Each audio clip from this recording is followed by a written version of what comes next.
प्रिय दर्शकों, आज हम जिस विषय पर चर्चा करने वाले हैं वह विषय अत्यंत उपयोगी है। जल अर्थात पानी। पानी कब, कितना, कैसे, किस प्रकार पिएं, जल पीने की सही विधि क्या है और कौन कौन सी गलतियां हम करते हैं जल पीते समय, इस पर आज हम चर्चा करेंगे। तो चलिए विलंब न करते हुए प्रारंभ करते हैं। सर्वप्रथम आपको यह जानना अत्यंत आवश्यक है कि जैसा कि आप जानते भी हैं कि शरीर का लगभग 1/3 भाग जल युक्त है, जल से निर्मित है और प्रत्येक मनुष्य के शरीर को जल की अत्यधिक आवश्यकता होती है। तो जल विषयक जो हम जल ग्रहण करते हैं उसमें कुछ गलतियां हम सभी मनुष्य करते हैं। तो वे कौन सी गलतियां हैं, सर्वप्रथम उन पे दृष्टिपात करते हैं। पहली गलती, खड़े होकर जल पीना। यह सबसे बड़ी भूल है हम सभी मनुष्यों की। आपने अधिकतर लोगों को देखा होगा कि वे खड़े खड़े जल सेवन करते हैं। इसके दुष्प्रभाव बहुत हैं। पहला, इसका प्रभाव किडनी पर पड़ता है।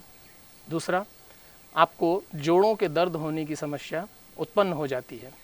दीर्घकाल तक अगर आप खड़े होकर के जल का सेवन करते हैं तो आपको जोड़ों के दर्द की समस्या 100% होगी, ये आप गांठ बांध लीजिए।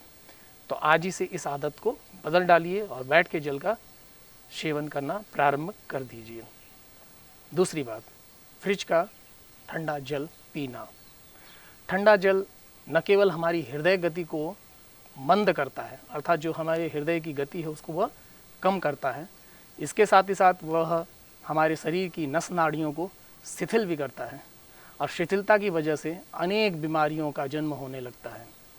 तो शीतल जल का सेवन ना करें, इससे बचें। तीसरा जो है, अत्यधिक मात्रा में एक बार में जल पी लेना। प्रातःकाल जल सेवन को अगर छोड़ दिया जाए तो पूरे दिन भर में आपके शयन के पूर्व तक एक बार में आधा लीटर से ज़्यादा जल ना पिए, इससे आप बचें। जल्दी जल्दी जल पीना। बहुत सारे मनुष्य जब प्यास से व्याकुल होते हैं तो वे शीघ्रपूर्वक जल का सेवन करने लगते हैं। यह भी नुकसानदेह है। इन सब चीज़ों का प्रभाव आपकी किडनी पर पड़ता है। दीर्घकाल तक अगर ये सारी क्रियाएं आप करते हैं तो आपको हार्निया, इसके अलावा आपको जोड़ों के दर्द और हाइड्रोसील जैसी समस्या भी उत्पन्न हो जाएगी। अब जल के विषय में जो आपको जानने वाली बातें हैं, आप जल कब पिए, कैसे पिए, किस प्रकार पिए। पहली चीज़, आपको जल कब पीना अत्यंत आवश्यक है। सर्वप्रथम सुबह उठने के बाद बासी मुंह जल का सेवन अत्यंत आवश्यक है। इस काल में आप 1 से 2 लीटर तक जल सेवन कर सकते हैं।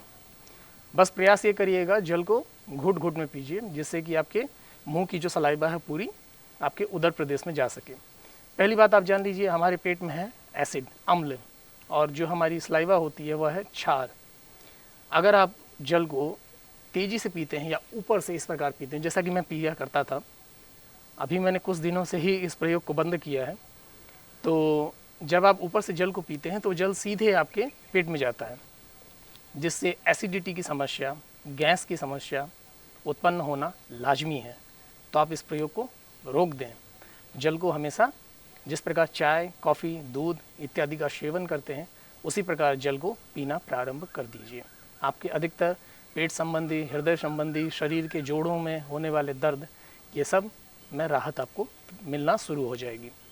अब दूसरी चीज़, प्रातःकाल आपने जल पिया, उसके बाद भोजन से लगभग आधे घंटे से 45 मिनट पूर्व जल अवश्य पिए, उसके बाद जल ना पिए। तो इस काल में आप जल का सेवन कर सकते हैं। अब आता है कि जल किस प्रकार पीना चाहिए। जैसा कि पूर्व में बता दिया, जल को घुट की तरफ पिए। आप बच्चों को देखिए, बच्चे जल को मुंह में भर के उस जल को चारों तरफ घुमाते हैं, फिर उसके बाद उसको पीते हैं। तो आपको भी यही प्रयोग करना है। आप प्रकृति के प्रत्येक प्राणी को देख लीजिए, जीव मात्र को देख लीजिए, वे जल को घुट घुट में ही पीते हैं। लगभग सारे जीव, केवल मात्र एक मनुष्य ऐसा प्राणी है जो कि अपनी वास्तविकता को भूल गया है और प्रकृति के विरुद्ध कार्य करना प्रारंभ कर दिया है। तो इस प्रकार का प्रयोग कृपया बंद करें और जल को घुट घुट से पीना प्रारंभ कर दें, जिससे कि सलाइवा आपके उदर प्रदेश में अत्यधिक मात्रा में प्रविष्ट हो और आपको अनेक फ़ायदों से युक्त करें। अब एक अन्य बात, आपने कई लोगों के मुंह से यह सुना होगा, रात्रि काल में ताम्र के पात्र में रखे हुए जल का सेवन करें। यह बहुत अच्छा है और ख़ास तौर पे उन लोगों के लिए अत्यंत उपादेय है जिनके शरीर में कॉपर की कमी है, तांबे की कमी है। वे लोग इस प्रयोग को तो अवश्य करें। अन्य लोग भी पी सकते हैं, लेकिन ताम्र पात्र में जल पीते समय कुछ एक सावधानियां अवश्य आपको रखनी चाहिए। सर्वप्रथम 3 माह से ज़्यादा ताम्र पात्र का जल एक बार में ना पिए, मतलब लगातार 3 मास तक ही जल का सेवन करें। तत्पश्चात ताम्र पात्र के जल को 1 माह के लिए छोड़ दें। अब देखिए, ऋतुकाल के अनुसार हम आपको बताते हैं कि आपको किस किस पात्र में जल का सेवन करना चाहिए। ग्रीष्म काल में आप घड़े, मिट्टी के बने हुए घड़े, सुराही इत्यादि में जल को रख कर पी सकते हैं। उसके बाद जब आपका बारिश का मौसम शुरू होता है, मानसून का काल चक्र आता है, तो उस समय ताम्र पात्र का जल अत्यंत उपयोगी होता है और यह लाभप्रद होता है। शीत ऋतु में जब ठंडी का समय होता है, उस समय आप सोने के पात्र में रखे हुए जल को पी सकते हैं। यह अत्यंत हास्यास्पद लगेगा कि सोने के पात्र में जल को पीना। यह वस्तुतः अगर इस प्रकार का प्रयोग कर पाना तो संभव नहीं है, तो आप एक अंगूठी या चेन कुछ भी जल में डाल दें, उसके बाद उस जल का सेवन करें। और यह जल कुछ एक भयंकर से भयंकर रोगों में भी अत्यंत उपादेय है, जिसकी चर्चा मैं किसी अन्य वीडियो में ज़रूर करूँगा आपके साथ। और इसका प्रयोग प्राकृतिक चिकित्सक और आयुर्वेद शास्त्रीय लोग करते हैं। तो ये हो गया मौसमानुसार जल सेवन की विधि। एक बात और, आपको जल कहा जाता है कि गुनगुना जल पिए, तो दिन भर जल गर्म कर पाना संभव नहीं है।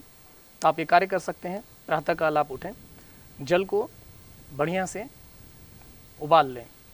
उसके बाद उसको, आपका जो रूम का टेम्परेचर है उस डिग्री तक उसको ठंडा होने दें। फिर उसके बाद उसको घड़े में मौसमानुसार ताम्र पात्र में उसको रख दें।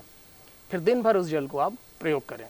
यह जल भी अत्यंत उपादेय है और जल पीने की वस्तुतः यही सही क्रिया है।